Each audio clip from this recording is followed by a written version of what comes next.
Қазақстанның Тараз қаласынан Абзал клиникасына балам 2,5 жасында келгенбіз. Ол кезде бір жағы тегіс жұмыс істемейтін, аяқ қолы сол жағы вообще жұмыс істемейтін. Осы жерге көрінуге келіп, осы жерден ем алудамыз.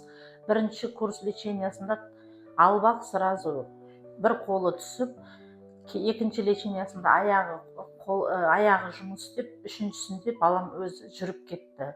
Қазір осы жерде ары қарай ем алудамыз.